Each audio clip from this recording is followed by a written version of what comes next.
Welcome to Seeing Scarlet, y'all. We asked last week. We said, I wish we could do these shows the day after the win instead of the loss. And by God, We did. these We Lady did. Raiders came through for us. They got a top 25 win last night, so we're vibing. We're going to talk all about that. We'll mention the other game a little bit, but there's not too big of a reason to go into the OU loss because we don't play them again, but we'll talk about it a little bit. We'll answer the questions that have come in throughout the week that we've bookmarked for you. If you have any questions and you're watching live, drop them in the chat. You Drop won't. them on Twitter. Drop You them on won't. Facebook. All the places that we are. Instagram. Apparently, we're on Instagram now. I don't. Yeah, dude. Instagram is Sibby's domain. We're also on Twitch, Shelby. We're on all like the places. So ask the questions. We'll talk about that and what is ahead for this Lady Raider team. They're right on track. We tried to tell y'all, and they got it done, and they got a big stretch coming up. I'm really excited for them. We're going to get into that more. We had some soccer players. We previewed it. They all three for three. Dude. Got drafted. Most in school history to be drafted by the NWSL. Sibby's going to break all that down. We're hype about it. So excited for all three of them. Men's basketball had a high point and a low point. Similar on the women's side. This is Big 12 basketball. You got to live with it, you know? We're going to talk about that. Track had a great opening weekend meet. Yeah. Softball just had some fun accolades come out in the preseason rankings and probably more. But whew. All right, Sibby. Say less. Oh, I know so much to talk about. And what an exciting... we need everybody to listen in because we have 3 for 3 Texas Tech Red Raider soccer players who put their name in the hat and then they got drafted. I'm talking. Facts. Hold up. I got to get my props. Oh, we got props? I got props. We're talking Hannah Anderson. Oh, my lighting's a little messed up. Hannah Anderson went to the Chicago Red Stars, which is amazing because Hannah Anderson talked about Julie Ertz. Julie Ertz played for the Chicago Red Stars. I imagine they're going to play some similar positions, and it's just so poetic. We'll talk about that more. Hannah Anderson drafted to the Chicago Red Stars. And then we had Alex Kerr. I call her Alex Herr. Alex Herr got drafted to Orlando Pride. Very, very fun team. Excited for that. And there a TCU player or something there recently? I only care about the Red Raiders. Don't you come in here asking me about anybody else. Big 12 team up. I could be wrong. That's true. That's fair. We can big 12 fans. Really exciting for Alex. And then of course we had Madison freaking White getting drafted. And Shelby, you know this. Where did she go? Where did she go?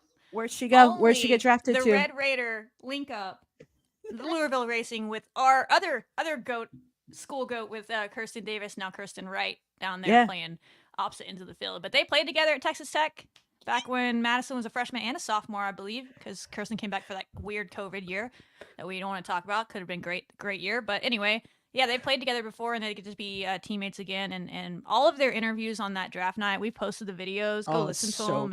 And Madison's was very Madison about it. She's prepared. She knows what role she's going to have, and then she's going to find her way on that roster. I believe it, and she's going to be a leader for them, and she's going to be ready when her name is called, whenever that moment comes in her career. I'm excited for all of them. I cannot wait. It's not very long. They go to camp this week, right? I know. Preseason camps are starting next week or this week for these players.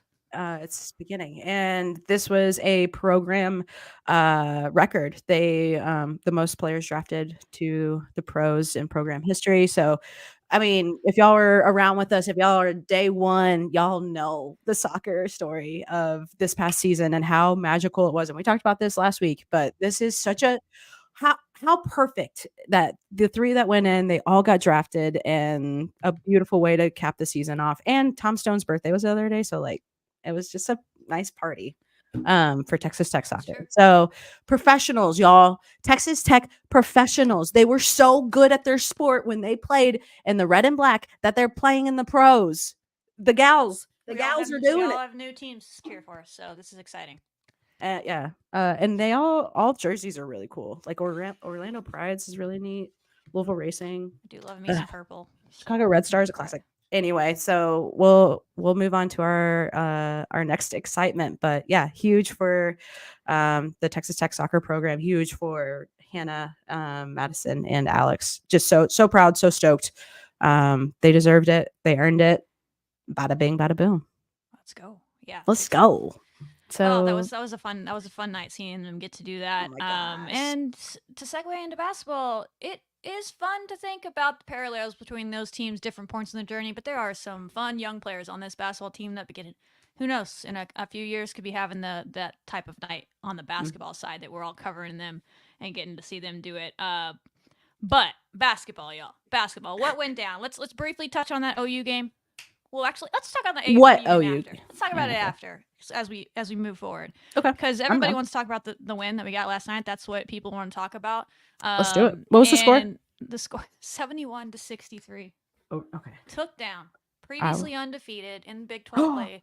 5-0 coming in here. Had taken down the likes of Baylor, other people in the Big 12. They had won some big games and done it in impressive fashion. I think they beat number 25 West Virginia last week and number 5 or 6, whatever, Baylor they were last week. They had 2 top 25 wins, both at home. And we said, let's test them on the road, see what they could do. And it was complete basketball. That was my favorite part of this win. Similar to the Kansas win. I think now this is, we'll see by the end of the year which one metric-wise is the best win. But the best win is always the most recent one, in my opinion, when they're relatively even. And the fact that they did it after going on the road and what it had to be a really tough week. Yeah. They weren't bad losses, but I think the way in which they played was not what the team wanted to do in Oklahoma. And so to respond in the way they did was really impressive. And my biggest thing was just an overall team win. Different people stepped up in different moments at different times. And we'll go through the whole list. But again, we outcoached a program that has a lot of respect. Iowa State is a very highly respected coaching staff and a highly respected team and program, and we outcoached them, out executed them, all the things once again. And you saw once again what this team can be.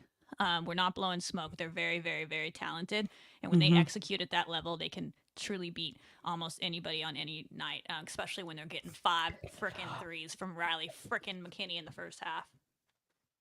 Sorry, I was passed away from that time. I can't, I don't know how I have a voice right now because all I was saying let's go. If y'all didn't watch this game, this is one that I might go back and watch again. I'm not that kind of gal, but this one was so much fun to watch because of everything that you just said, Shelby. Like the connections, this was their best game in my opinion in terms of just things connecting, and Iowa State bringing in some really amazing players, great hoopers to watch play. This was a great matchup for us, and to see us, like you said, I out coached the Cyclones. That's what they are, right? Yeah, the Cyclones. I just was in awe of everybody's performance, and it was from the jump. We just felt good from the beginning, and they had times where they could have been complacent, and we'll probably talk about where we had a little scary stretch at the end of the game, but for the most part they were all contributing and having such a good time. And dude, let's just hit it because I'm gonna just keep talking. This is such a fun game to talk about. So where do you want to start, Shelby? We could just let's go through some people that I thought had a good game. I'm gonna start with someone that deserves a lot of credit, someone that I'm be quite frank, I got a little bit emotional see her do her thing last night. And Big Jazz, it's so impressive to see what Big Jazz did last night. And Riley's similar, and we're going to talk about Riley, but hasn't gotten a lot of minutes this year. For Big Jazz, the scheme that we're playing this year has not matched up to what she does well at all times, and she's kept working and earned these minutes. And most importantly, the staff trusted her to go out there and do what she did in a matchup that she matched up well in, and she more than stepped up to the game changer to the max. I was freaking out on those blocks and buckets, and just it's people don't understand how hard that is to do. To be a senior at this point in her career, go through the things that she's gone through, and really just be fighting and just not able to get out there and to have that moment and to step up the way she did when she was given that moment. Amazing. Just super impressed with her. And Yeah. We're gonna show the whole team highlight package, and you'll see a lot of these highlights we have right here replayed again. But I don't care. We're gonna show some We gotta focus in. Big Yeah. Jazz Oh, highlights it's so good. Yeah. because she Jasmine deserves it. Lewis. Oh, yeah, easily. It's so hyped to watch too. Today, and All right. always is Kansas. He's got a little easy bucket. So you're just gonna always stand been there? one of my favorites. What? That's Jasmine And Lewis. then comes right back She's down only had 4 points in the on this last. same possession. We'll skip ahead, but the Myron, next defensive possession here. player, a This McDonald's moment is when I All-American. dang Oh near my gosh, broke everybody loses it. Look at the bench too. Yeah. Pearson out of One. Another one. Oh, let me just take that Jasmine from you. Lewis with 2 This is just, like, blocks, so and then they powerful tie about him it. Like, up. that's like little How about freshman. Jasmine Lewis? She had 2 blocks And y'all, coming that's into not just this a freshman. game. She's been She averaging gets 2 on 18 this points a play. game, and she has been doing it against whoever she wants, whenever she wants. And Big Jazz said, not today. Not today. And I don't know what this girl finished with, but it was not what she's used to getting, and we had her frustrated early. Not just Big Jazz. There's a lot of good team defense. A lot of people had good moments on her, but I mean that sequence. Yes. That changed the game. I mean, the game was already going well for us, but like Yes. defensively, that gives you a lot of energy. And she just kept. Number was called. Went straight back in the game. Played defense. Even got a couple of buckets for us. So loved it. I know. I like that you talked about like getting emotional behind it because that's so true with watching her journey and this game where like the team really needed her and she stepped up like this double block back to back. Everybody's losing it. And then I think at whatever the next time out was, or whenever we had time to go to the bench, everybody was like losing. They went up to her and just Jasmine Lewis, girl, stepping up when we needed her in this huge game. Like you talked about, this is also a mental piece for her. And I show out Jasmine. This is hype. So hype. So hype. Loved it. And then this one was another one. I think this one might have come before this. She had 3 blocks in the first quarter. 3 blocks in the first quarter is just stupid. This was her other block. And then it also leads into just a nice little possession and shows another person that had a great game, especially getting us off to a good start in Jordan Merritt. It transitions into a bucket for her on offense. Defense leads to offense, but here you go. So this girl gets past Jordan and Texas Tech no. uniform. Stay to the rejection. Dude tried to go that girl to the thought she had an easy inside, layup, not and she today. said, nah. What if like And then this is just a good illustration of the offense. We did a good job against their kind of zone is what they do, and we've done good against zone for most of the year. And Jordan right in the middle of it is a dangerous play that'll we have work. there. So another Beautiful. fun possession from defense right into offense, and it was a lot of this all game from a lot of different people. It was a lot of similar moments just like this, and they played so controlled on both ends of the floor, and rarely had super bad stretches of basketball. I mean, I can't really think of bad stretches. There were obviously mistakes because you make mistakes in basketball, but there weren't any true like, oh no. I mean, you mentioned that part at the end. There were a couple of young mistakes and some interesting fouls that we made at the end that made it a little closer than it should have been. But overall, even that, you weren't super nervous how it was going to end. They had it well in hand. Yeah. I think that when we first started talking about this team, I remember saying, that they're young and like kind of putting a lot of emphasis on that. And last night made me think about that. I'm like, yeah, they're making mistakes, but the way that they're adapting and changing, like they were throwing up threes and that was part of their game plan, I'm sure. And they weren't falling. And we finally got into the groove because we like stayed at it. People kept shooting. And so I don't even think I'm going to subscribe to that message anymore or like that narrative of like, they're too young. It's just, they had a chance to show up. Like Jordan Merritt had a chance to show up, Jasmine Lewis, all of these players, Riley McKinney, and they did it and they earned that win. And the mental piece, I think, is just such a huge capstone for them so far in this season of like, okay, we know we're capable. And I think that's what was missing almost. It was like, yeah, we're having a challenging schedule right now. How can we bounce back? What can we change? Which we could talk about that too. We got different hairstyles on the court right now. Like Bailey Maupin is in battle braids. Battle braids? I've low-key been calling for that all year, kind of jokingly, but I always say we just can't have Bailey Maupin out there talking shit to people, dropping triple doubles, and not be in the battle braid to match it. Just the universe That's is true. balanced now with Bailey out there. I don't know if she's gonna keep it. I don't really care. Bailey, do what you want to do. Yeah, I'm but waiting for the cease and desist from Bailey to be like, stop it on Twitter. But They were we cool. get a bit. We're gonna go with it, and it was cool. And she had. Speaking of Bailey, we'll talk about her before we Yeah. get into this since you brought it up. Yeah. Recency bias probably at play here, but I really did think that was the most controlled, focused, like controlled fire from Bailey Maupin we've seen start to finish in a game. It's not the most points she's ever scored, but when you factor in the fact she is running the offense at times, and that's not a role we asked her to do last year when she could just go out there and drop 20, 30 like she was getting in the WNIT.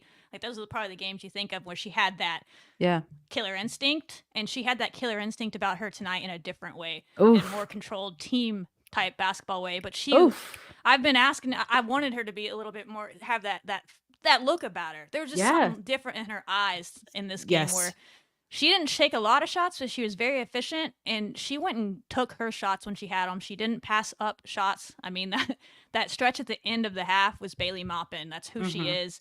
That's who she can be for this team, and she sensed the moment. She just said, I mean, you're going to leave me open. I'm going to get a three. I'm going to... IQ-wise, I mean, left her hand out there a little bit deeper than you. She got that foul on a savvy senior over there and Emily Ryan to get the 4-point play. And then, that step back, or it wasn't even a step back three, but just a really, really deep three that Iowa State really gave her way too much space, thinking, no way she's going to take this. I loved that so much. I would need to pull up the analytic charts, but she's taken...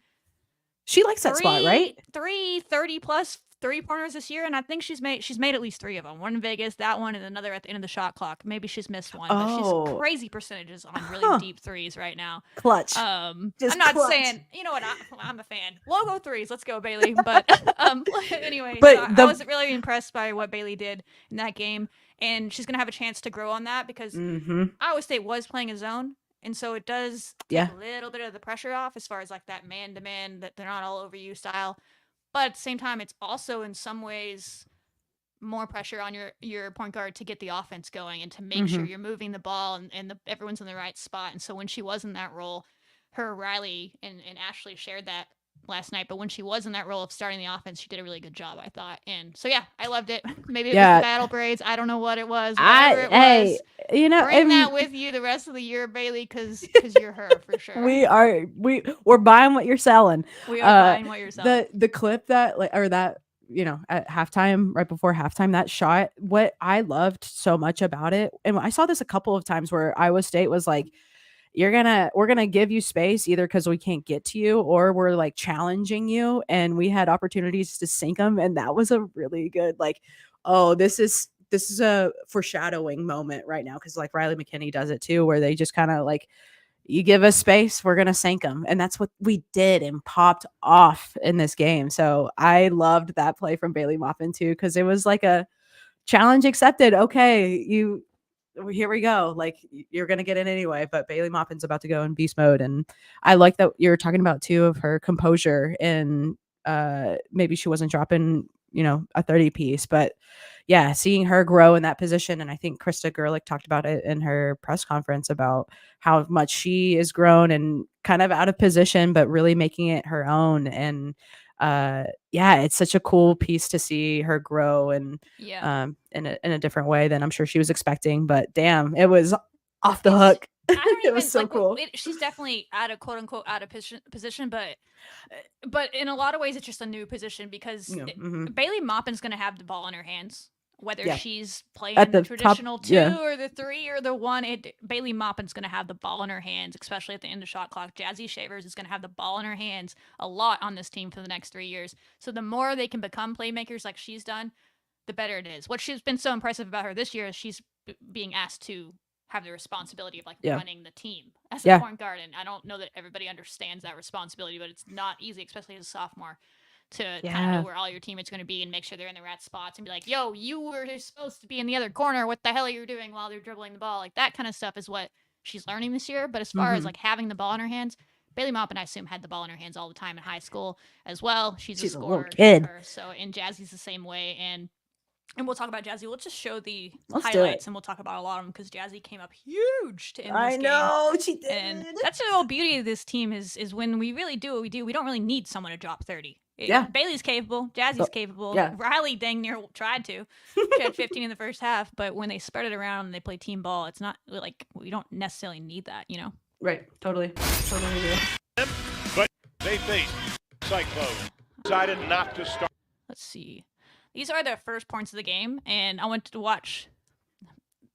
This is one of the most important plays of the game, right? Iowa State's going to play a lot of zone no matter what, right? But on this possession, it's like the second possession of the game.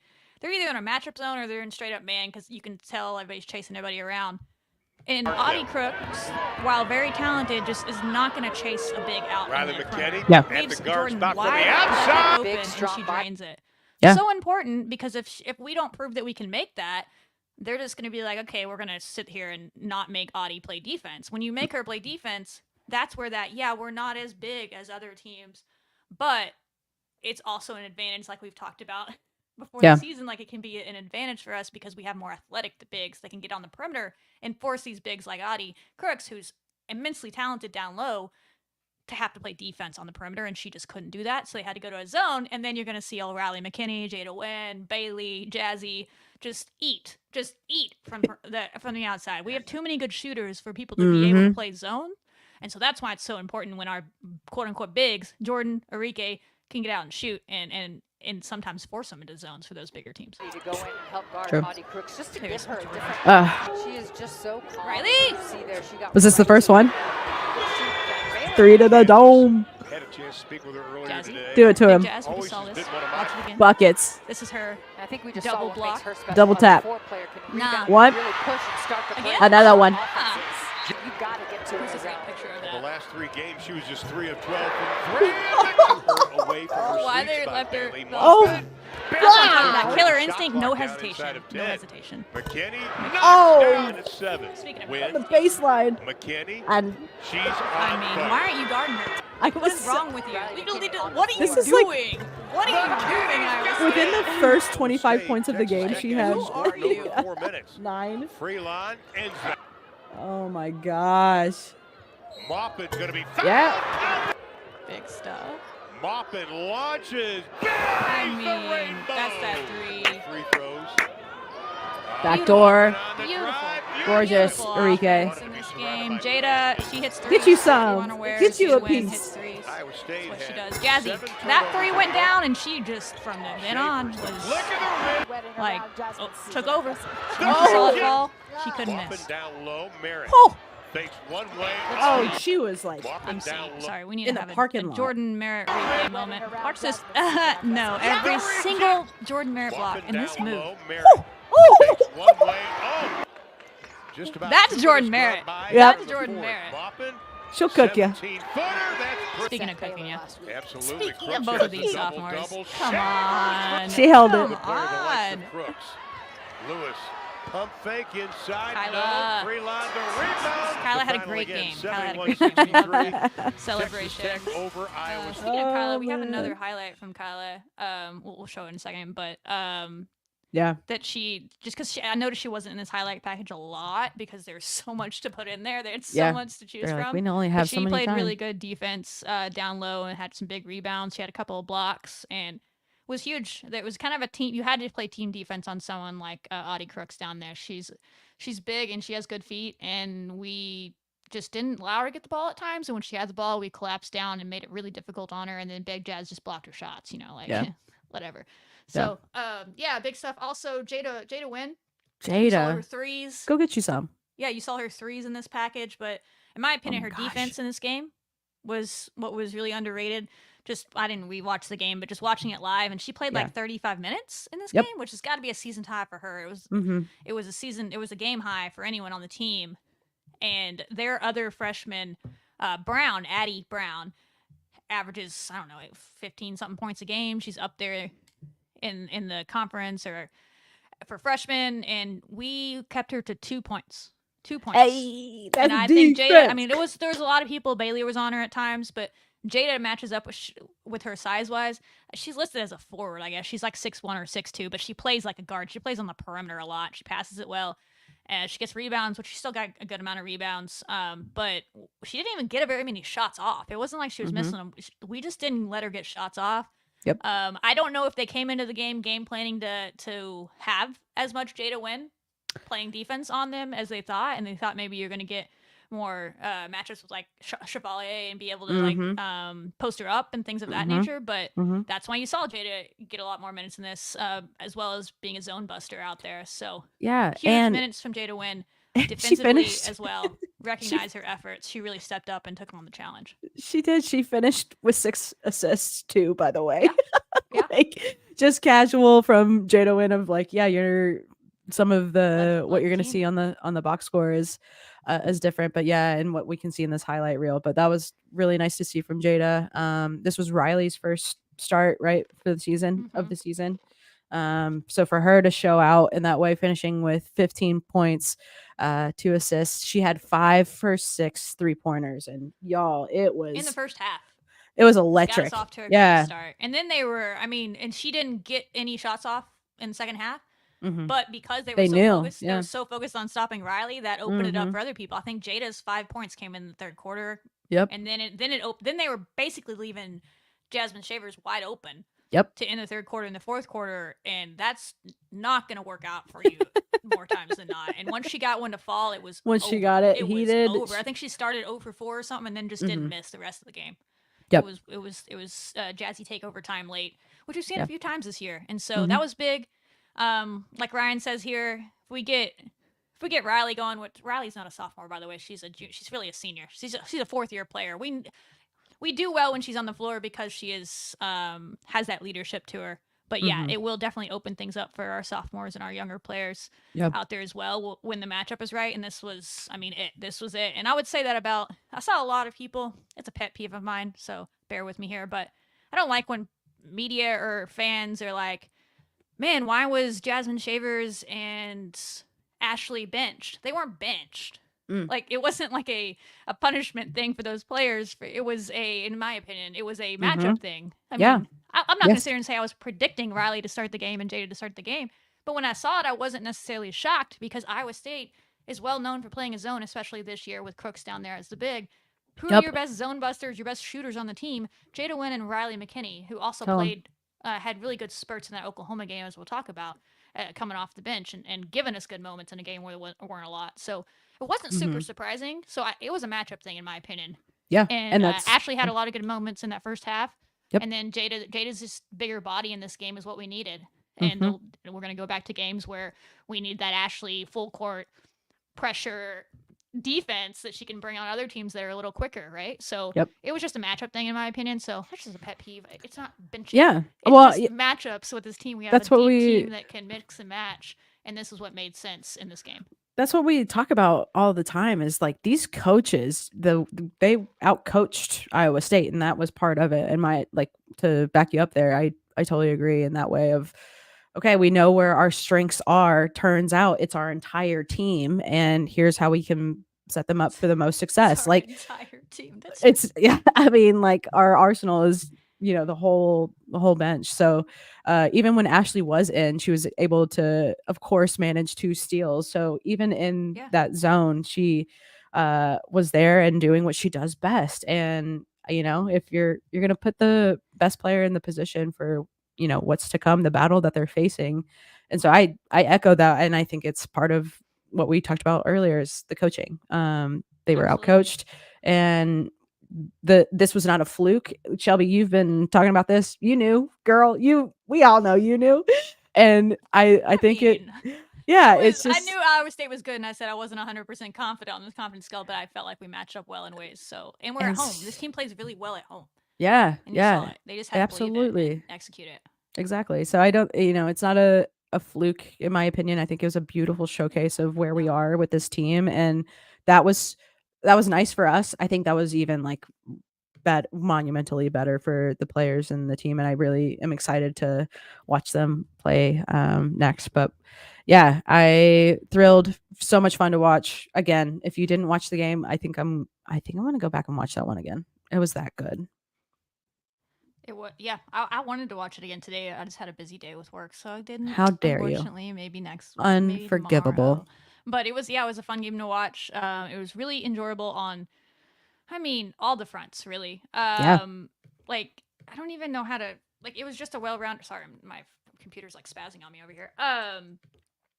That's one you can build on, and that's one you can take on the road. As we'll go into OU, but the coaching was impressive. The players executing was impressive. Everybody is doing what they needed to do. We did what we do. That's what we say a lot on this show is they just need to go out and do what they do, as simple as that sounds. And the talent is there. You can see that when you watch them. We're not blowing smoke. This is a talented team that is finding their own, and they're working through it. And it was a tough early schedule. Not necessarily, the opponents were tough as well, but the way it fell on who was on the road and who was at home. And they had to fight through that. They learned through it. And this is really big. The Kansas win was big because that proved like, hey, we can do this. And then you go on the road and have 2 tough ones. Yeah. And then mentally that can be like, oh God, was that a fluke? Was that a fluke? And now they've done it again. And now they get to take this toughness, this grit. Heard a fun story on the broadcast last night. I don't remember who, but someone within the team circle there related to the team or staff gave the team a nail before the game and said, we want you to play tough as nails. And I think you saw that, toughest team wins is something you hear on the men's side. The toughest team won last night for us. We out-toughed them. We out-hustled them. And it wasn't just that. Like, we looked like the better team overall. Yeah. We were. That's something about Iowa State. I respect their program, and he does such a good job with the players that he recruits there. But sometimes they get to the tournament and they just can't win when they meet better athletes. And we just haven't had 1 through 5 the athletes that could kind of handle their shooters and all that. Last night we looked like the better shooting team. Like, we made them handle our shooters. Like, it was just such a nice growth point for this program to be like, oh, now, hey, bet we got those too, 1 through 5. We've had good shooters, but not like the way in which we could match them up now, and that really hurts them because they play a zone, and we did what we did. So it was impressive, like you said, not a fluke. And we'll talk about BYU in a minute, but they'll go on the road for that in a second. But it's a chance for them to prove that they can do it on the road, take that toughness on the road, and start stacking some success. They're 3-3 after 6. All day. Give it to me all day. Give me 6 to 7 Part of more the plan. wins. Part of the plan. We're right on track. She's right on schedule. Right on schedule. So we'll do that. Do you want do you have any other thoughts on this game before we move on to the rest? I can talk about it for hours. I know. I'm very impressed that we are only 30 minutes in with this game. But yes, we could talk about it for hours. I don't have anything else. I agree with what you said. It was such a good game for us. Again, Texas Tech women's basketball beating number 24 Iowa State 71-63. We did the damn thing. So yeah, now we go to Provo, which what we've heard from previous athletes that we've interviewed or talked to, everybody loves going to Provo, Utah. So I'm excited for them to go and play on the 20th. What's up? Yeah, I said it is pretty. Oh, it is pretty. Yeah. Oh, Utah's Shout gorgeous. out Tyler. This is true. I think it might be 2017, but yeah, still, first time we beat them at home in a while. I think we beat them on the road in 2020. But still, it's been a bit that they're a program that has been done really well in the Big 12 for a long time, and they're obviously doing well again this year. They're just They're 5-1 now in the Big 12, 6-1, but they don't even need to play on Saturday, and they're going to get that win. Anyway, we'll talk about that in a minute per request from a fan. But they're going to be 6-1 here soon, and they're doing well. And we gave them that first loss. So also shout out Tyler for all the support. You're one of the best supporters out there for this team, and you're doing the thing. So we appreciate it. Tyler doing the damn thing. Yeah, that's hype. Somebody else in here has a question. We'll talk about that in a second. I'm trying to remember what conversation you're talking about, but I guess we had a conversation on Twitter with you. But I'll think about that when we get to the OU game. And yeah, we'll definitely answer your question there, Ranger. So hang on with us when we talk about OU, which I guess we can do now. If we have to. But yeah, the Texas Tech Lady Raiders went to Norman, Oklahoma. This was before the Iowa State game, so we're kind of like, yay, fine. And but we lost 55-73. What are your thoughts on that? Well, I mean, this is a different conversation if we didn't get this done at Iowa State, but a lot of the things we're going to talk about in the OU game is turnovers. Like, I mean, it was just, they know this. I don't even want to harp on it. Like, trust me, I know they got beat told. all They got week. told. Like trust me, they know about the turnovers being bad. There were some bad turnovers in that game. But when our team does not turn it over, to carry it over to Iowa State, I think we only had 9 turnovers or something like that. Maybe less, 7 turnovers. I'll have I to don't go know, like look. 19 assists and 9 or 7 turnovers. When we play that way, we're gonna win basketball games because our defense this year, and even in the OU game, our defense was good. Our defense was solid. We held OU for 5 minutes scoreless in that game, in the second quarter to get back in that game after a slow start. And then we start playing some bad offense, have some dumb turnovers, and they get to go on a run, and they run well. They score in transition at a high rate, and we were just handing it to them and say, hey, go run, have fun, go score, go some easy buckets. You can't score against our half court all the time, but we're just going to hand it to you. So that was kind of the problem. But when we don't turn it over, our defense is getting really good. Not just half court defense is getting really good on this team because of the way we are versatile. Again, it hurts us in ways that we don't have that quote unquote traditional big that some of these teams have to match up with us with. Yep. But we cause problem on defense because our players can switch. Jordan freaking Merritt is playing the 5, and then she'll be matched up against the point guard sometimes on defense and have no problem with it. So the fact that we can play that versatility is what really makes us good in that way. But against OU, the slow start hurt us. We came back. Awesome response. I love that. We didn't lay on the mat. We got up and punched right back.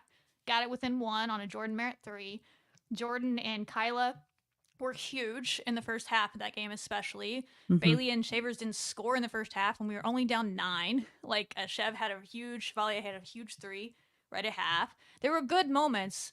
Oklahoma just did a really, really, really, really good job on Bailey and Jasmine and getting up in their space and challenging them. And you saw both of them respond last night, so that's why we don't necessarily need to spend a lot of time on it, but that is what happened, is Oklahoma said, you know what, kids? You're the leading scorers on this team. You're 2 of the leading scorers in the Big 12. You sophomores, let's see if you can handle a little bit of someone in your space. And at times in the second half, we did better with that. But in the first half, we were a little tentative with it and made some poor decisions. And that was kind of the game, in my opinion. Yeah, it was pretty tough. I think you're totally right. We had 9 turnovers with Iowa State and 24 with Oklahoma. So that's tough. I think we out rebounded Oklahoma. I think we shot better than them from 3. Like, if you look at the box score, there was areas we won that game. You just can't win turning it over 24 times, which they know. So I don't really want to harp on it more than that. But this person's asking a question about turnovers, so we'll talk about it and then we'll move on. Since we said we love people interacting, I'm trying to say this is a you said something about a bad eye discipline. What you said that, Shelby? Because you're the queen of Twitter. So what does that mean? I think what jargon did you make up? So after the OU game, this person, I know who you are. Well, I don't know you personally, but I remember the question on Twitter. I know you, and I will. You're like, what is the problem with these things? And I said, I think a lot of it's bad eye discipline. And this person's asking, do you mean like in football when a quarterback stares down the receiver? I just never heard that. Also, good call on Riley. I did not call Riley having 5'3". Oh, okay. No, I said in that tweet, Riley has really good eye discipline. So I did not call her having this game. But what I was saying by that, and this is not necessarily a Texas Tech thing. This is a human science thing. This is a basketball thing. Yeah. Eye discipline is what you see is what you know, how you make decisions in life, right? Okay. Sometimes, in my opinion, most turnovers are a result of bad decisions. Sometimes it's because you're forcing it, you're trying to play hero ball and all these things. And we have a few of those moments, but for the most part, when you watch this team, which is why you like them, they're actively trying to run the offense. They're trying to do what the coaches are telling them in that OU game, right? In particular. The windows just closed too fast. And what would have been a good decision a beat earlier was a bad decision because they got to it late. And that is just eye discipline. Eye focus might be the better word. But in basketball, you're taught to, cliche is eyes up, but you don't always have to have your eyes up. You just need to have your eyes focused on something. Right. And that is why Riley McKinney's good at this. And I said that then. It's always, and you saw it last night, but that's why she gets her shot off so fast. That's why she can make good passes. That's why she doesn't have a lot of turnovers. And she can take advantage of those small windows because she has good focus. And sometimes as younger players, especially when they're throwing bodies at you, your eyes might be all over the place. And I mean, just doing that, like whoever's listening, you're sitting there, sit here and move your eyes around like this and don't focus on anything. It gives you anxiety. It makes you nauseous. Yeah, I Your hated brain that. is in shock. It can't 'Kay. make decisions. But Right. if you focus on something, you can see everything around you. Like you can see your Oh, peripheral. yeah, And you can make yeah. decisions. So that's what I Ah. mean by bad eye discipline. It's an anxiety thing. It's the team forcing you to have that. That's But a in life basketball, motto. it's a life exactly. That's a life thing. That causes anxiety if you just focus on something. Mhm. Your brain can make better decisions. That's a human science thing. It's just the truth, right? Wow. And so as these guards, anybody, not even just guards, anybody on the team, on any team in America, in basketball, the better eye focus you have, you just need to have somewhere to look. And it's not the adage of always keep your eyes up. There's moments you can keep your eyes down. Like Yeah. if you're going around someone, you can have your eyes a couple of feet ahead of you on the ground till you get to that traffic.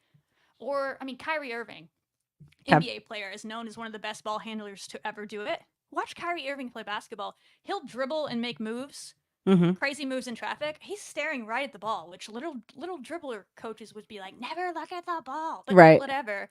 He's looking right at the ball because that's where he's focused. Okay. And then once he gets through the traffic, his eyes immediately up at the rim. Eyes at the rim is always the best place to look because if you look up, now you can go score, but you can also still see your teammates. But eyes at the rim is a good one. But just having a focal point in different areas. Yeah. And it rarely needs to be the defender. Yeah. I think I see like Jazzy does that a lot, Bailey sometimes. Now, if your defender's stupid enough to stare you in the eyes, then you can make a move on them because you can fake them out and stuff. Yeah. But typically they're not going to be, so there's really no reason to look at them. Yeah, who would do like that? dribble at them and be looking at your defender. Yeah. If you put your hand in front of your face, you can't see anything, right? But if you look out here, you can see everything. So like looking past your defender and all that. That's what I mean by eye discipline, Ranger, or if that's your real name, whoever that was. If that makes sense, it's not just a Texas Tech thing. It's not just our guard thing. That's just a basketball thing. And you see that in younger guards, especially ones that are new to the position. But if you're going to have the ball in your hands, the better. And these guards do it really well at times. Bailey is actually elite at having her eyes on the rim when she's close to it. And that is why Bailey Maupin is elite at finishing within 4 feet of the rim. I mean, I'm talking like 96th percentile in the nation at shots within 4 feet of the rim, which is stupid for a guard. Because when she gets near the rim, her eyes aren't moving from that rim. Yeah. She's going to score or she's going to get fouled, right? Huh. And then there's just other times where she can get better at it. She's too focused on the screener and like a focus, or her eyes she's trying to read the whole court, and so her eyes are all over the place. Yeah. And while by the time she sees it, because her eyes don't have a focal point, the window's closed. And these windows are really, really small at this level, and they close really fast, but they're there. And so that's what I meant by that. So that's more of a that's awesome. A grand scheme we all went to class. Science. We all went to Ranger, class together. But hopefully that explained it. If he's still in here, or he's like, I'm out. That was awesome. But well, that's what I meant by that. But it's such and Riley does it well. That's the good call on Riley. But I did not call Riley having 15. I'm not taking credit for that. I just said in that tweet she does it well, and that's why her offensive numbers are very impressive because she's just very calm in that way. Her eyes are very calm. Yeah. I mean, it's a whole other game that they're playing within the game itself. So that's what I'm like, because I'm thinking about how I have watched basketball, but also how I've played like intramural shit league basketball. And I'm like, so he's about to go out there and yam on something. Yeah, I'm like, I'm gonna be like looking at the rim and like, eyes on the rim playing out of my mind. And now eyes I know, on the rim is a very big quote unquote one you're just drilled at as a point guard. Like as soon as you get past the defense, eyes on the rim because you can see everything then. But it's not exactly that simple. To me, the biggest thing is just you need a focal point of some kind. If it's at the rim, you can obviously see this court because it's the middle of the court. Sure. And you can score as well. But there's times where you have to be looking this way and your eyes just can't be darting all over the place. They can do progressions, to go off this guy's football term. Quarterbacks can go through progressions, but their eyes stop and then they're processing it, right? If they're darting all over the place, your brain just can't. Like it freezes, cannot compute. It can't make decisions. And so if you can't make decisions, you're not going to make good choices on the basketball court and be able to use your instincts and your basketball IQ, and you're going to make turnovers. That's all I meant by that. It's kind of a macro discussion. That's all. That's why when this came in here, I was like, oh, shoot. No, Hopefully It's that not. makes some It sense to is, somebody. but it's not part of Texas Tech sports. But it is. You know what I mean? Like you've dropped Yeah. a lot of knowledge like that, so I appreciated it, and I'm sure Ranger did too. But yeah, it's something to watch for too, because I'm like, what all can I watch for? I watch for who's given hype, who's given energy. I love defense at this point, but now I'm gonna be like, what else can I be watching? This with this sport, yeah. So I'll come next week with something that I've observed, but I'm gonna be like nerding out, pen and paper, just Riley did this. What does Riley's this really mean? good at it. That's why Yeah. she and there's other, like I said, Bailey's really good at it at times, Jazzy's really good at it at times. It's just they can be better, and other people on the team too. This is a turnover thing. Yeah, it's not a Bailey and a Jazzy problem. Yeah. It's a turnover across the board. And last night they did it really well. Yep. Last night was against a zone, and there's not as much pressure on you, but you have to make really good decisions against a zone because they're just the spacing has to be right, and they did a good job of it. So yeah, I'm excited to see them carry it over. Love it. Love it. But yeah, do we have to talk about OU anymore?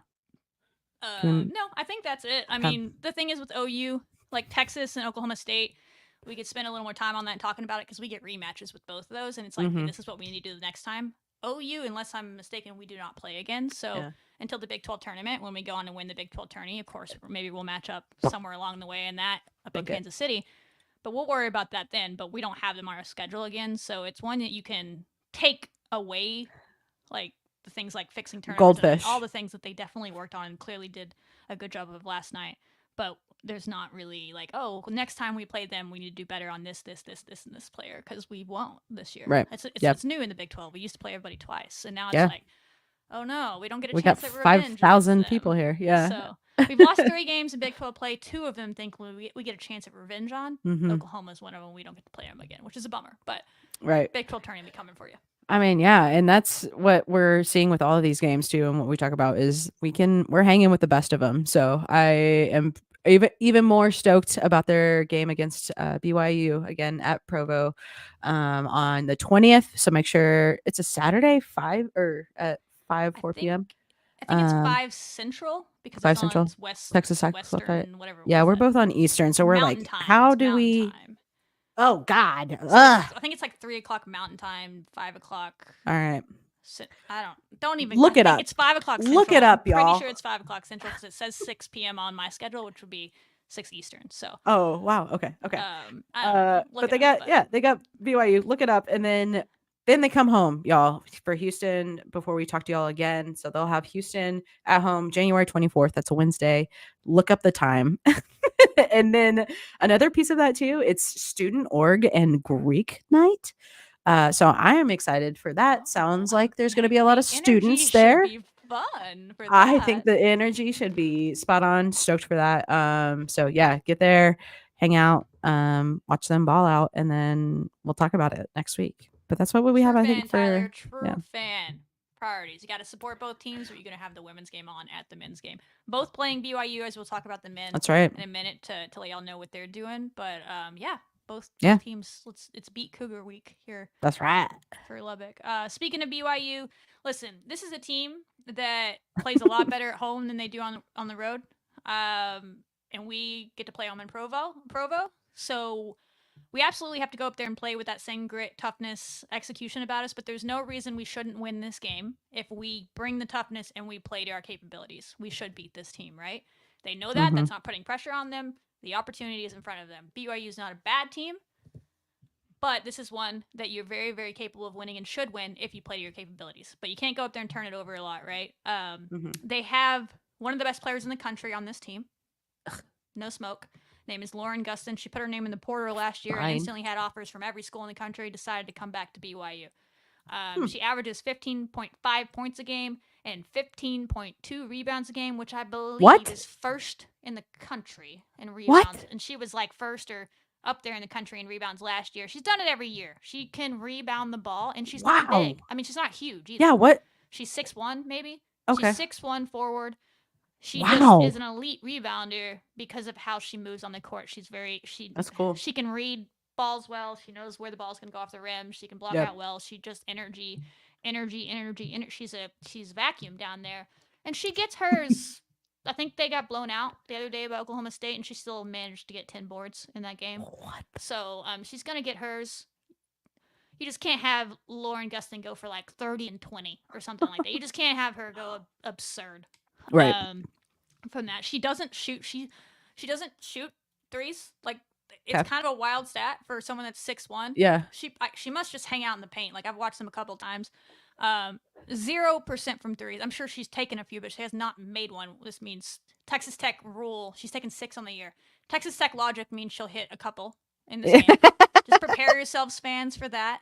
That is Texas Tech rule. Call we saw it like that we against see a it. team earlier this year. They were shooting like 10% from 3, and they had 5 in the first quarter. But anyway, she doesn't do that. She just hangs out down there and gets boards and goes back up and finishes. So she's a good player. And then they have a couple of good guards that average over 10 a game, and one of them is the coach's daughter. She's a freshman. And we know that Amara game. Whiting.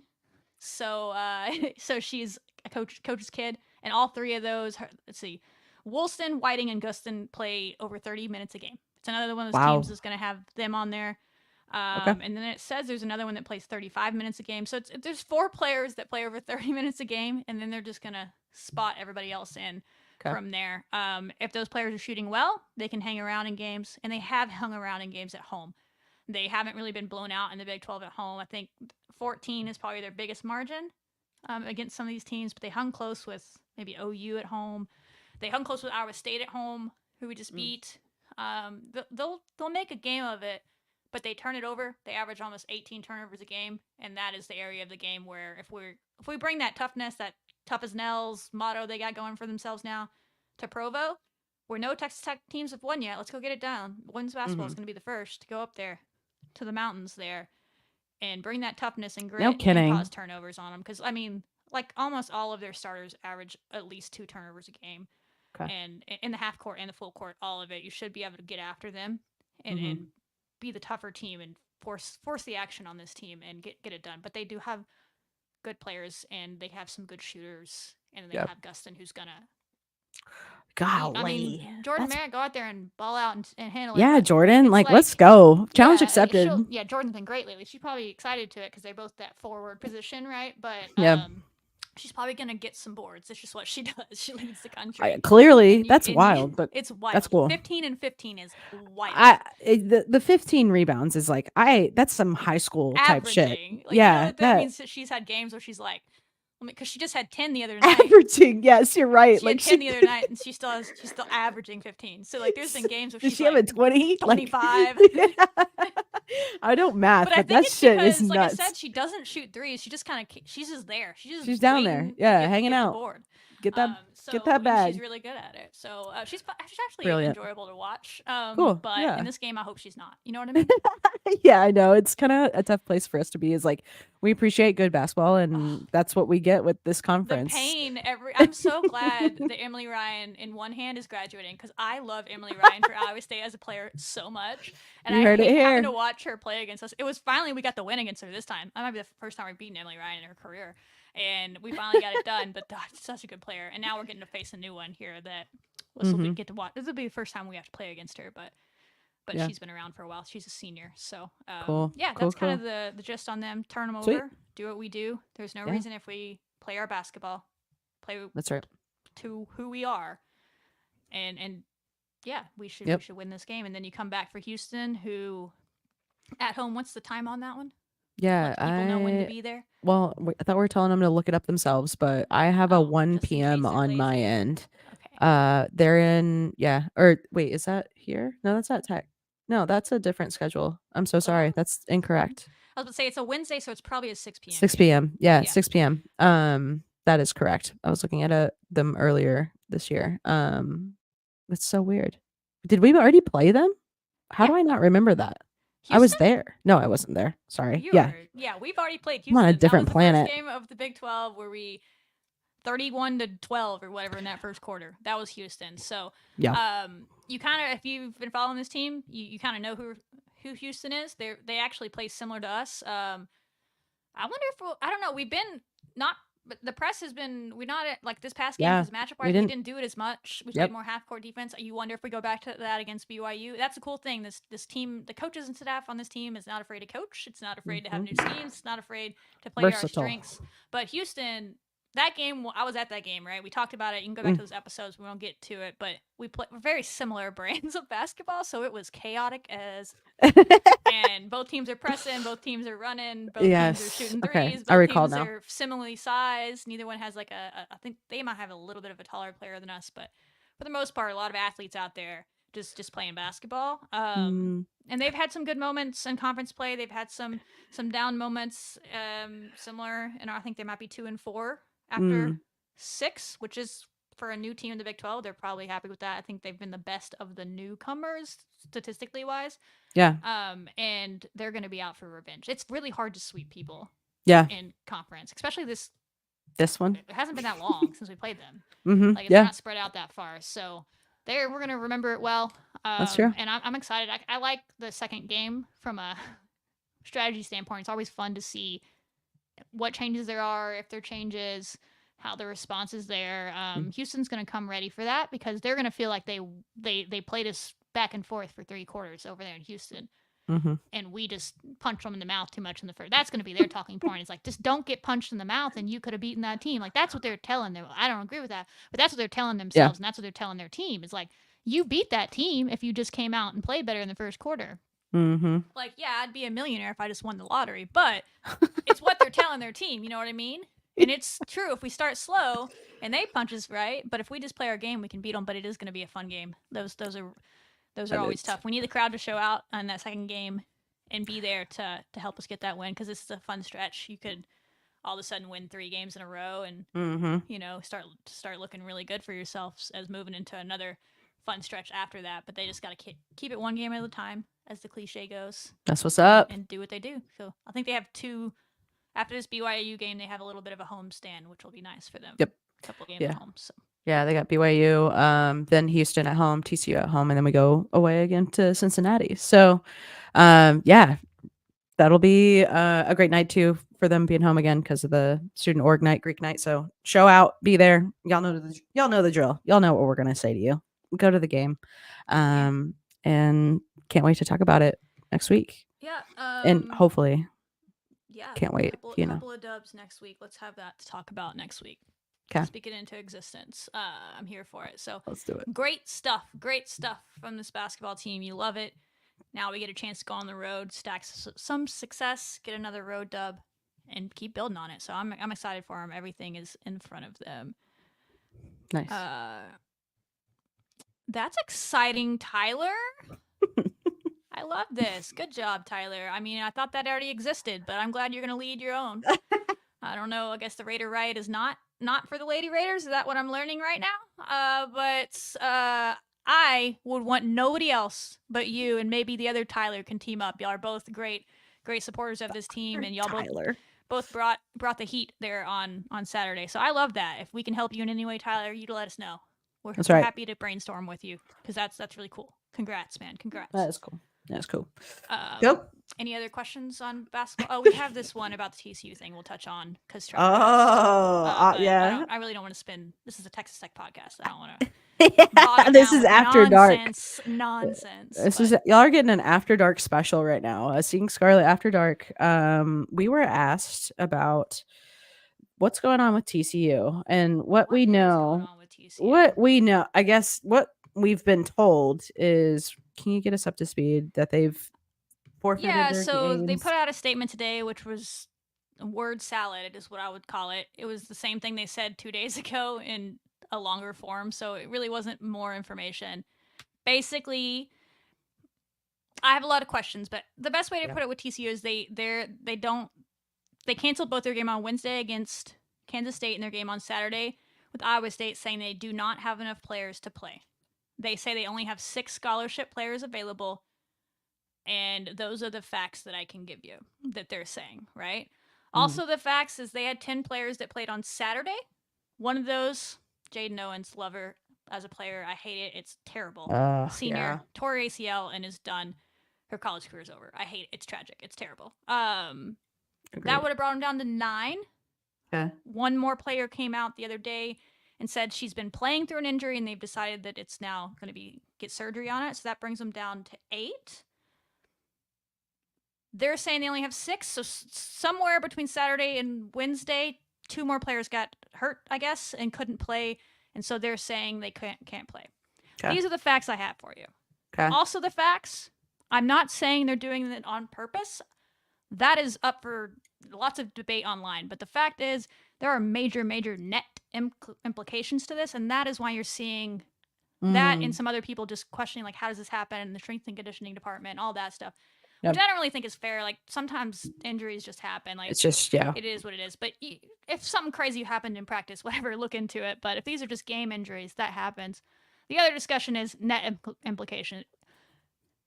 I don't know what's going on there, but I can say with a fact, this is going to help TCU avoid a major plummeting fall in the net. They did a really good job in their non-con of who they played, where they played them, and taking care of business on a relatively easy non-con to get a solid net. And they talk about it all the time. They're very knowledgeable about the net. Their coach knows about it. He understands that's how you get in the tournament, right? So there's questions on, well, is it fair that they avoid what would have been 2 really big losses probably with the roster they have right now that will keep their net in the 30s or whatever it is now? Because in theory, they avoid 2 losses that won't affect their net. They get Sedona Prince back, perhaps starting with the UCF game. And in their mind, they believe they can win 9 games to finish Big 12 play. A 9-9 team in Big 12 play with a sub 50 net, which was what they would probably be because they avoided these 2 huge losses that the rest of the Big 12 has to take from Kansas State, who's just murdering everybody. That should be a tournament team. But that is the debate that you're seeing online. And I'm there with that. That doesn't feel fair. But I'm also trying to give the benefit of the doubt, and it's a tough situation if they really have had all these injuries and, like, what are they supposed to do if they don't have enough people to play, if that's really what's happening there. But I do think it should be something the NCAA should think about. I'm not saying that's what TCU is doing, but this should be a wake-up call that, like, we should do something about that. Window that because baseball's had this problem. Baseball fans will know that in baseball, late in the year, college baseball programs will skirt out and cancel non-con midweek. Because in baseball, you play your Big 12 or your conference game for the weekend. You always have this random non-con midweek game on Wednesday, and you play some random school from a different conference. And just because so you can get more arms and time out there. But towards the end of the year, in the past few years, teams have been canceling those games because they're like, it's only going to hurt us in the RPI, win or lose. Right. We trying to get in the tournament here. We don't need it. So that is the argument that this is. I'm not saying that's what TCU is doing, but that's so funny. It could be. I mean, it is in a way. It's helping their net, and so that is a question that's being thrown around. But the facts are they say they only have 6 players to play. They're holding tryouts on Friday. My assumption is they're going to have 8 scholarship players. They're going to be playing for this team. Sedona's going to come back. They're going to have 9. And anybody that's signed as a walk-on is just going to be sitting there on the bench as an emergency player. But apparently these 2 players that also got hurt just are out for the week or something. And they'll be back next week. Interesting. Because they can't play. And they could on Saturday. But something happened in practice that 2 more players cannot play. Well, these are the facts that we have ahead of us. And I try not to. Yeah. I think that was a great discussion or conversation about it. On the flip side, so like the teams that would play TCU and have maybe a chance to beat them, are they impacted? Are they losing out on right? Because TCU has a decent net because again, they didn't play a super hard non-con, but they played enough of like a couple of Big Ten teams and where they played them, and they had, I think their net, you can look it up, it's like 38 or something in there, and to get a win over a team. So Kansas State would have had a quad 1 win, so to speak, at TCU because that a high enough net on the road would have gotten you that. Iowa State's would have been at home, probably would have been a quad. It would have helped them. It hurts us now because assuming Iowa State beats TCU, which is a good net team, that boosts Iowa State's net. We just beat Iowa State, so that boosts our net. It hurts the whole conference. And I'm not saying TCU is doing it on purpose. It's just unfortunate. And perhaps the unfortunate reality. Something done so this doesn't happen. And it's not unprecedented. There's been times where this happened. It's unprecedented in these circumstances that it happened for TCU for back-to-back games against the top 2 teams in the league. That's where all the questions are coming.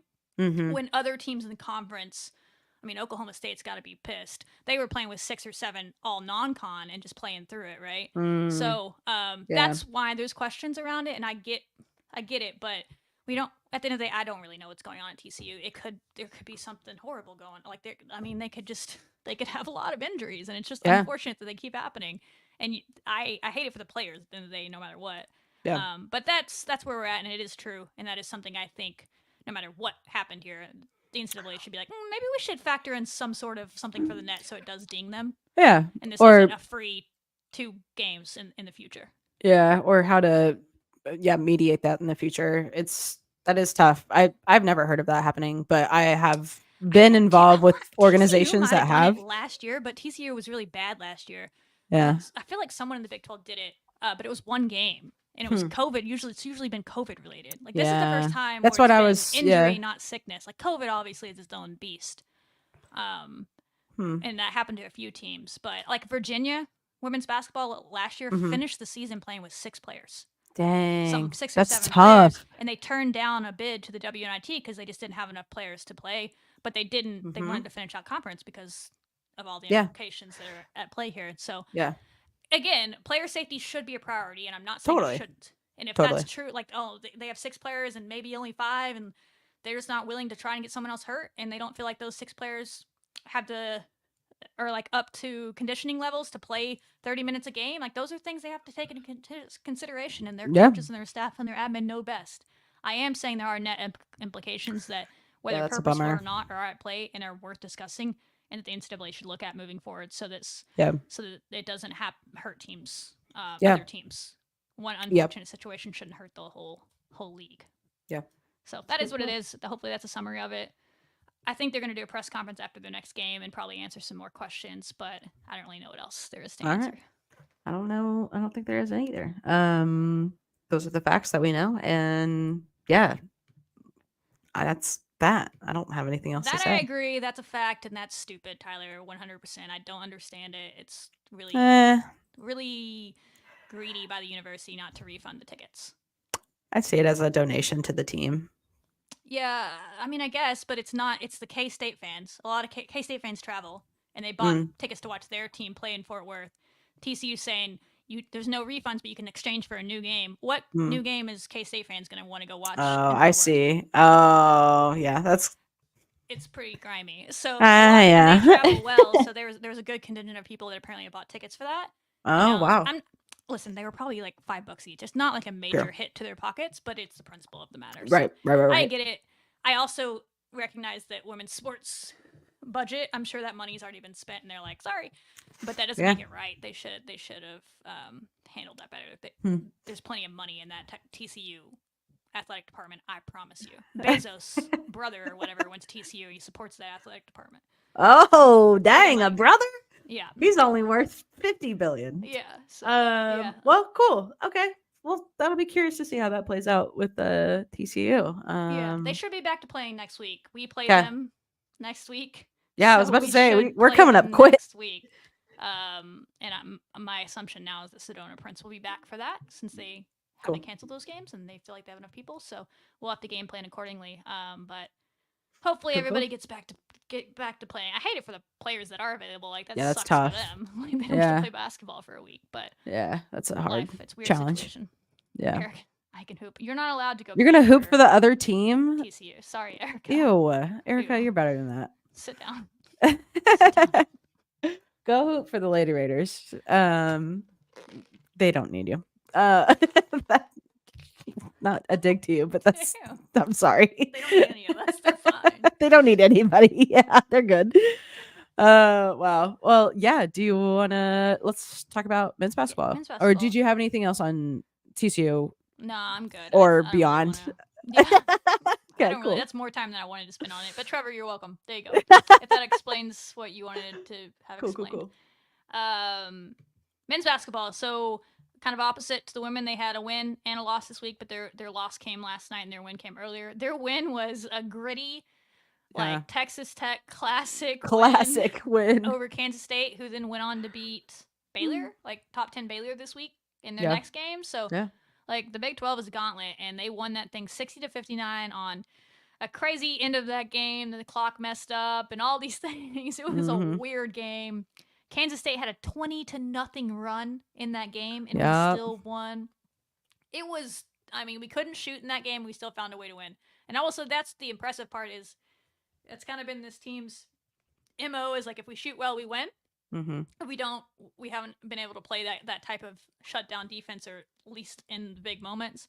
In this game, we at least were able to make stops and still win the game, which was impressive. And I think you could build on that moving forward. So I think the whole team had good games. Joe Toussaint, I can't say enough about him. I don't think this team is where they Golly, are now. holy. He's point guard, senior. He plays that way. He is fun to watch, yeah. Yeah, they've all had good moments and stuff. And then moving on to last night's game, a bummer, but Yeah. I don't think it was unexpected, if we're being fair. Houston's predicted Final Four team. And I know that Texas Tech fans, we get ahead of ourselves sometimes. We're 3-0. We're going to the Final Four.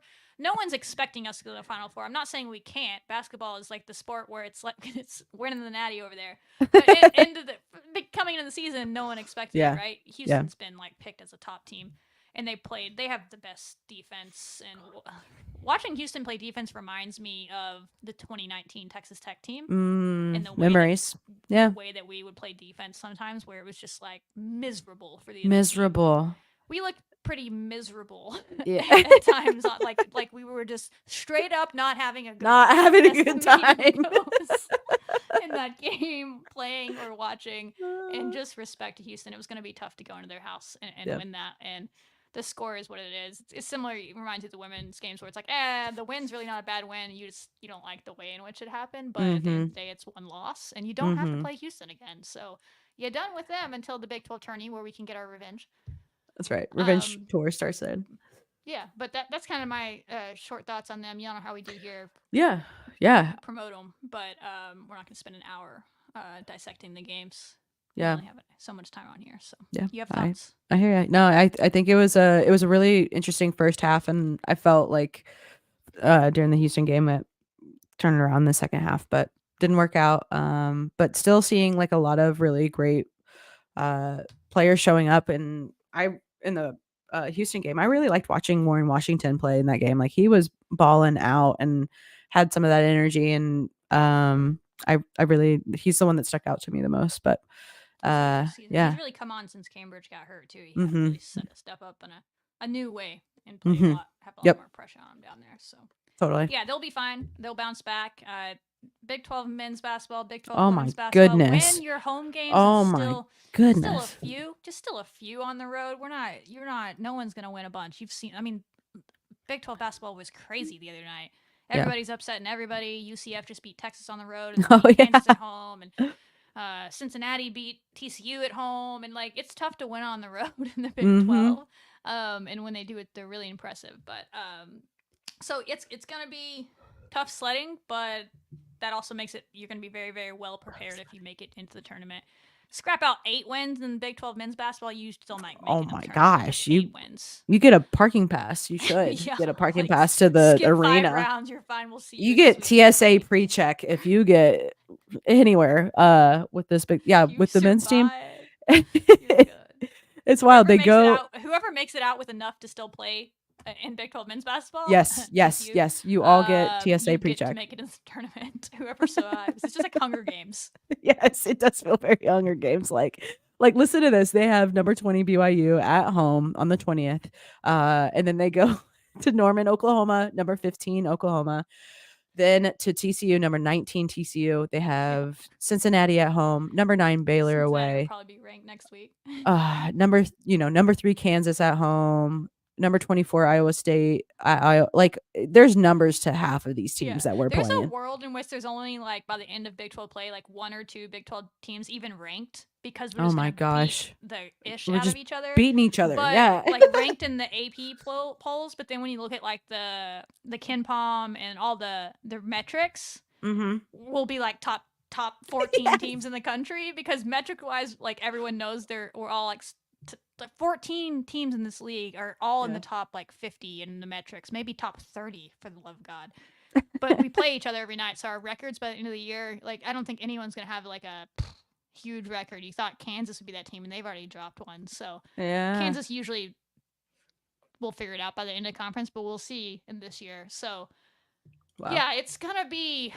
knockdown, drag out, dogfight every night, just like we've talked about. And it's fun. I just love basketball. Tuesday night was fun. Yeah, it was. Watching all those games across the league, every single one of them was good. Yeah, it's a fun time to be a basketball fan, but nonetheless a Texas Tech Red Raider. So that's why we got you. The vibes are much higher than this time last year on that side, which I can be. We are at an all-time high 1 year anniversary of being really a lot happier. It's good to check yourself and remember those times, y'all. We do. You know what? Thanks for bringing us back to that. I appreciate that full moment. So that's what we got for men's basketball, unless you had anything else to add, Shelby. But yeah, sticking with them and what they got next. And then the last few sports that we have to cover tonight with y'all are track, softball, and golf, which the golf note, I can't wait to get to that. So we'll get to that. You just want to start with it? You just tease people. No, dude, we gotta let people come stay with us. You know what I'm saying? For the golf note. Like they gotta stay with us for the golf moment. We're a golf school. We are. You know that. But track and field had competition this past weekend. The Stan Scott Memorial meet, and there are some highlights here. If you want to grab those up. Yeah, highlights. Right. Yeah. Some highlights for us. Yeah. I was like, my producers. This is a really hype video. Play the music too. Like we need everybody needs to be involved with this. I got the audio. It's your video. Oh, okay. Now you go. West side where it gets sticky. And my 4 wheels come with road kiss. I got Elliot like I'm Missy. Stack my bread up, cut the corners off. It ain't no way you could diss me. Got a yellow gold, I got the yellow stones in my wrist and ring. It look pissy. Hey, put on them Daisy dudes. Show me what that new Mercedes do. Real trap house, all the pots and pans come with residue. All my young know it's some revenue. I'm Anthony Davis when he was at the Pelicans. I don't pull up the court for no settlements. All white and the cool look angelic. We was looking around for the baddest. So I had to go out and bet it. I don't know if I want to make this statement, but the swag from track and field athletes is really superior. You got to be that way in track. I think, yeah, I gotta dig more into that, but that's just something that popped in my head. I was like, all of them are just the like margin between winning and being last in track is so small. I'm talking like milliseconds sometimes. Like, if you don't believe you're just top-ish at all times in your life, you're not going to succeed. So that's what I'm saying. Track athletes are fun. They're very, very competent people. They're fun people to be around in that way. Yeah, absolutely. But yeah, a lot of people having personal bests or first place finishes, and we have like a couple that I have here that we can highlight with Kayla Jones and Charlie Bartholomew in a 16 or 600 yards. Sorry, both claimed first place. You'll see a clip here too from Carson Diddle taking first place in men's pole vaulting. So that's really exciting. Yeah. So I mean, track and field is, I think, a sport we haven't really untapped resource. It's an untapped resource for us, but this is stuff that I'm learning too, of how much is happening during these meets. And so the names that we can highlight are plentiful. And I think Shelby and we get some creative ideas in the future, especially as I start getting rocking and rolling. But a historic program, a very successful program, cranking out some like incredible athletes. So I'm excited to report more on them as we continue doing this dang thing. You just always have a chance to win the Big 12 like every year with this program and with this coach. And he seems to have just loaded up. A lot of these people that we saw have success in this meet were transfers. The Big 12 Women's Track Athlete of the Week, Alyssa Colbert for Texas Tech, had a 7.19 in the 60-meter. 8th all-time in Texas Tech history, which, again, casual. That's wild in Texas Tech history, because we're good. So the best of the best, right? Yeah. And she's a transfer coming in, and this was her first meet, Texas Tech. So shout out her. Hey, also 2 freshmen high jumpers. Had the top 2 marks in the country. Let's go this week for Claire Lowry. And guys, I am hesitant to even try this because it's going to be borderline disrespectful the way I'm not going to know how to pronounce this person's name. But okay, Timatope Adeshina. Okay, that's what I'm going to go with. And Claire Lowry for Texas Tech freshman high jumpers. You see them in this video in parts of it that are playing. They both had the top 2 marks of freshmen in the Yeah. country. The only Wow. freshman even in the top 15 of D1, and both of them are up there. So I just dominating all levels. First meet of the year, first indoor meet of the year. Yeah. There's not a lot of numbers out there yet, but first is first. So yeah. my analysis. I'm excited to cover them more. She's a runner. She's a track star. She's a runner. She's a track star. Classic. Yeah, I agree. That's but that's Alyssa right there with that clip. But that's dope. Yeah. So so they have. We'll definitely cover them more. They have a meet this weekend, right? If you want to. They sure do. Yeah, the Corky Classic on the 19th and 20th, and then a little break before they go to Kentucky. But yeah, it's here. She's here. He's here. So yeah, that's what I have. Almost here. Softball is just right. We have some interviews coming up soon from them as well. We sure do. Softball's right around the corner. We talked a lot about it in the last episode, but they start February 9th. About 2-3 weeks away here. Yeah. The Florida State tournament down in Tallahassee. They will play Florida State as a part of that, as well as some other teams. But today it came out, the Big 12 preseason polls and all that. We were picked to finish 6th in the Big 12, which isn't terrible considering our history. And there's a world, I think someone said it last week in the chat, there's a world that the Big 12 gets 6 teams in to the tournament. Ooh. And so I think being in the top 6 is a good place to start the year. Yeah. And you can win a few, steal a few, and get back in there and get back to the tournament. It's been a few years. But It would be, I mean, again, we talked about that last week. They'd be very much ahead of schedule. And doing big things if they make the tournament this year. The program's on the right track. And a big reason why is Kaylee Wyckoff, who was the freshman of the year in the Big 12, as we like to say, in a world where Oklahoma exists. Yes. She was picked as the Big 12 freshman of the year, like best freshman in the conference. That's big That's stuff. her. And her She's numbers her. were... There was no debate. There was just not a debate with her numbers last year. And because of that, she was picked to the all Big 12 preseason team this year, she's one of the best players, period, not just freshmen or sophomores now. She is. There's a lot of respect for her around the conference. And that's our girl. Says a lot about who she is as a person. So shout out Kaylee. We're excited to watch her do what she does this year.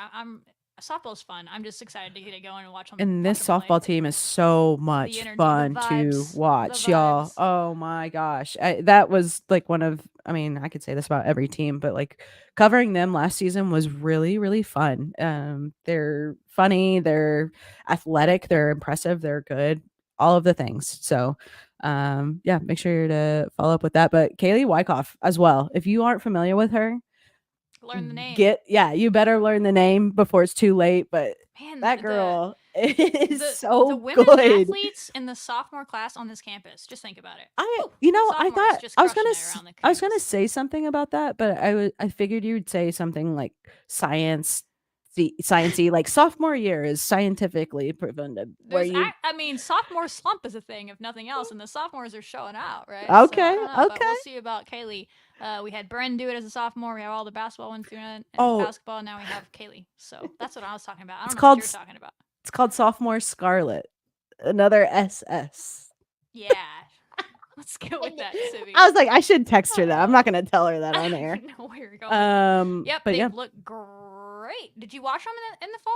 That's good, because they didn't put any of those games on TV. They didn't even put the scores out there. Nobody knows what happened in those games unless you were there. So I'm taking your word for it. Who knows? That they looked good in those games because they didn't put anything out for us to know. So there you go. Heard it from Tyler. They look good. Love it. All right. And Coach Snyder's great. And then one note on track that Ryan threw in here. Ryan. Oh, yeah, that's cool. Great supporter of track. The guy watches he was sending us all the notes. He loves track. Cool. Yeah, Ryan. And he's always letting us know what's going on. And Justin Horn, there's that's a cool. few Texas Tech players that are on the track team. That's why we're fast in football. Mm-hmm. And Justin Horn is a linebacker, which is stupid, and he runs the 60-meter hurdles. So he's big dude, and he's out there hurdles. Dude, when you think of you say he plays linebacker? He does. Doing the 60-meter hurdles? That's like a like put a camera at the end of that and just that would be my hype video, or that would be my he did terrifying pretty well, video. If I'm thinking of the right, maybe it was some football player last year. I think it was him. It was a freshman that entered school early. Ryan, if you're still in here, can definitely let us know who it was. But That's awesome. we talked about him on the show. He entered school early in January, so before he even played football at Tech, he was running with the track team, and he showed out. Like, he did really well. So there's a handful of track. That is so football hype. athletes on that track team. So. Oh man, that makes sense. That's awesome. Yeah, thanks for dropping those to us, Ryan, Tyler, everybody, Erica. And we're Yeah. here. Let them know. Let them know. You teased them. You made them. Oh, wait. yeah. What's going on with golf? Fine, whatever. Yeah, the great golf news is Shannon Tan. We talked about her a few times in this past year. She's a pro now. We've been talking about professionals in their sport, and Shannon is one of them. She's been performing so well that it's not a surprise. But really, really exciting because I think is she just a junior, or I think if she's a sophomore, Shelby.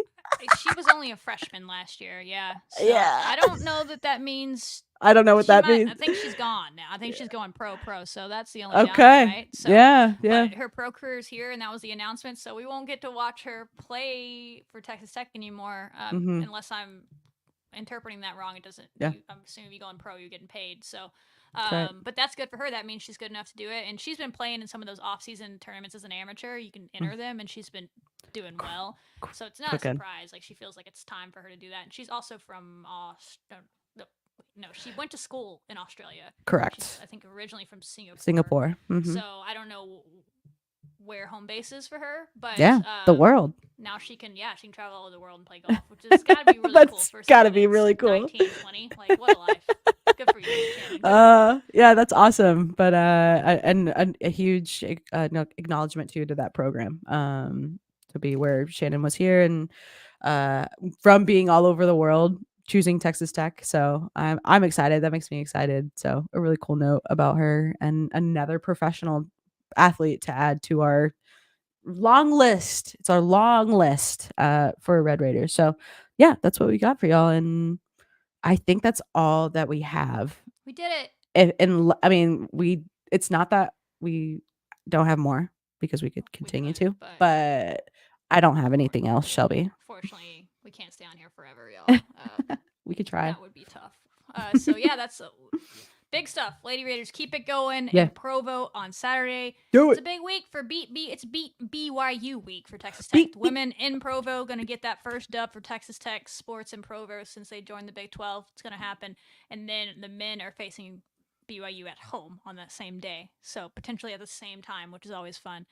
And then home against Houston. Before y'all see us next Wednesday, please be there. 6 p.m. start for the Lady Raiders. Big game. Pack the house. They deserve it. Let's do it. The energy seemed hype last night for those that were there, but we can definitely keep growing that. And it sounds like Tyler is going to grow that for the students, which we love. Go Tyler. Good luck. If any of our students need anything, like, listen, let's go. Sign us up.